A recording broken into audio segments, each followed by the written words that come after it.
श्री स्वामी समर्थ. जय जय स्वामी समर्थ. तुम्हा सर्वांचं पुन्हा एकदा अगदी मनापासून आपल्या या नवीन व्हिडिओमध्ये मी स्वागत करते. आता येत्या 9 तारखेला आपण सर्वजण गुढीपाडवा हा सण साजरा करणार आहोत आणि आपण आपल्या प्रत्येकाच्या घरी गुढीही उभारणार आहोत. आजच्या या व्हिडिओमध्ये मी तुम्हाला गुढीपाडव्याचे महत्त्व काय आहे आणि आपण आपल्या घरी गुढीही का उभारतो याबद्दल माहितीही देणार आहे. गुढीपाडवा हा सण साजरा करण्यामागे अनेक पौराणिक कथा या सांगितल्या जातात. असं म्हणतात की महाभारताच्या आदिपर्वामध्ये उपरिचर राजाने इंद्राने त्याला दिलेली कळकाची काठी जमिनीत रोवली आणि नवीन वर्षाच्या सुरुवातीला तिची पूजा केली. या परंपरेचा आदर राखण्यासाठी गुढीपूजन हे तेव्हापासून केले जाऊ लागले. इतिहासामध्ये या दिवशी ब्रह्मदेवाने विश्वनिर्मिती केली असं वेदात म्हटल्याचा उल्लेख आहे. पौराणिक कथेनुसार श्रीराम वनवासातून पुन्हा अयोध्येला परत आले म्हणून गुढीपाडवा हा सण साजरा केला जातो. म्हणूनच यशाची गुढी ही उभारून हा दिवस साजरा केला जातो. गुढीपाडवा का साजरा करतात यामागे अनेक कथा या सांगितल्या जातात. आपण आपल्या घरी गुढी ही का उभारतो यामागे या परंपरेला सुरुवात होण्यासाठी प्रामुख्याने 3 घटना या कारणीभूत मानल्या जातात. गुढीपाडवा हा सण साजरा करण्यासाठी आणि आपल्या घरी गुढी उभारण्यासाठी प्रामुख्याने या 3 घटनांना अतिशय महत्त्व आहे आणि या 3 घटनांच्या आधारेच आपण गुढीही आपल्या घरी उभारत असतो. यामध्ये पहिली घटना आहे ती अशी की याच दिवशी म्हणजे चैत्र शुद्ध प्रतिपदेला प्रभू रामाने वालीचा वध करून त्याच्या छळातून प्रजेला मुक्त केले होते. घरातून वालीचा आसुरी शक्तीचा रामाने दैवी शक्तीने नाश केला याचे गुढीही सूचक आहे. याच दिवशी प्रभू रामांचा 14 वर्षांचा वनवासही संपला होता आणि म्हणूनच हा दिवस आनंदाचा उत्सव म्हणून साजरा हा केला जातो. आणि याच दिवशी प्रभू श्रीरामचंद्रांनी चैत्र शुक्ल प्रतिपदेच्या दिवशी अयोध्येमध्ये प्रवेश केला.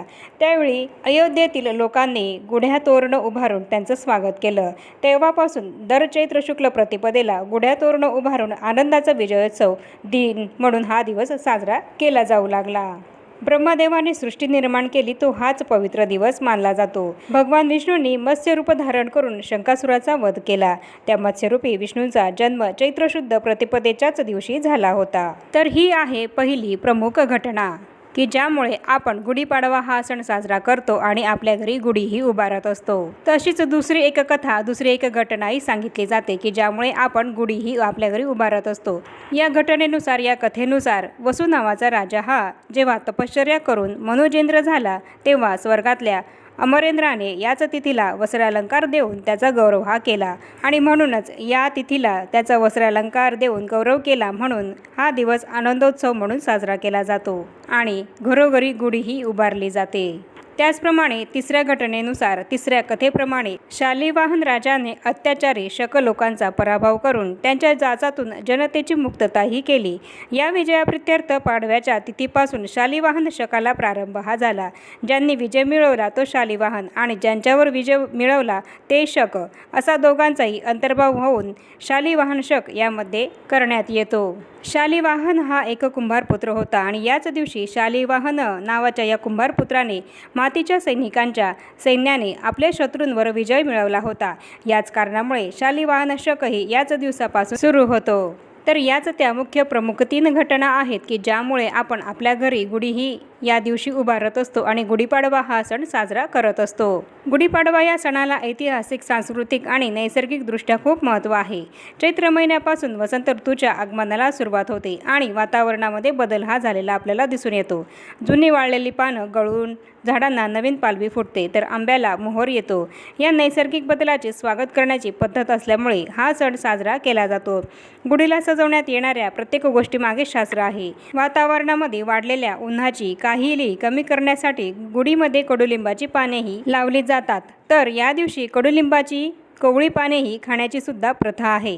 तसंच या दिवशी कडुलिंब घालून तयार केलेला प्रसाद खाण्यामागेही शास्त्र आहे. कडुलिंबाची कोवळी पाने, फुले, चण्याची भिजवलेली डाळ, जिरे, हिंग आणि मध मिसळून हा प्रसाद तयार केला जातो. आणि होळीनंतर वातावरणामध्ये उष्णताही वाढायला सुरुवात झालेली असते.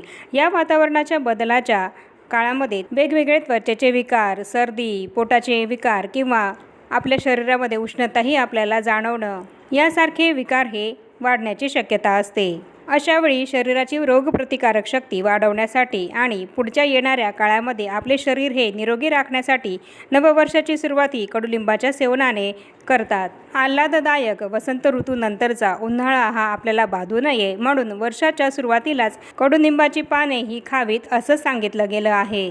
वातावरणातल्या वाढत्या तापमानाचा परिणाम आपल्या शरीरावर होऊ नये याकरता नवीन वर्षाच्या सुरुवातीच्या पहिल्याच दिवशी कडुनिंबाची पानं खाणं हे आपल्या सर्वांसाठी आरोग्याच्या दृष्टीने अतिशय फायदेशीर ठरत असतं। सृष्टी निर्माण केल्यानंतर ब्रह्मदेवाने सृष्टीला चालना दिली तो हा पहिला दिवस म्हणजे गुढीपाडव्याचा दिवस असं समजलं जातं। गुढीपाडवा हा सण 3.5 मुहूर्तांपैकी एक दिवस एक सण मानला जातो। त्यामुळे या दिवशी नवीन उद्योगाला नवीन व्यवसायाला सुरुवात करण्यासाठी हा दिवस हा मुहूर्त उत्तम समजला जातो। नूतन संवत्सराची सुरुवात म्हणून चैत्र शुद्ध प्रतिपदेचा दिवस हा महत्त्वाचा आणि शुभ मानला जातो। या दिवशी गुढी उभारून नव्या संकल्पांचा शुभारंभ हा केला जातो। तसंच याच दिवसापासून नवीन मराठी वर्ष हे सुरू होत असतं आणि नववर्षाचे स्वागत करण्यासाठी घरोघरी गुढी उभारण्याचा कार्यक्रम हा केला जातो। यासाठी घरातील प्रत्येक सदस्य हे सकाळी लवकर उठून गुढी ही उभारत असतात। असे हे गुढीपाडवा या सणाचे महत्त्व आहे। आणि आपण गुढी हा सण का साजरा करतो, आपल्या घरी गुढी ही का उभारतो या मागची ही कारणं आहेत। तर याप्रमाणे मी तुम्हाला आजच्या या व्हिडिओमध्ये आपण गुढी का उभारतो आणि गुढीपाडवा या सणाचे महत्त्व काय आहे याबद्दलची संपूर्ण माहिती ही दिली आहे। आणि आता या छोट्याशा माहितीसह आपण आपला आजचा हा व्हिडिओ इथेच थांबूया आणि भेटूया पुन्हा अशाच नवीन एका माहितीपूर्ण आणि महत्त्वपूर्ण व्हिडिओ सोबत। तोपर्यंत सर्वांना श्री स्वामी समर्थ।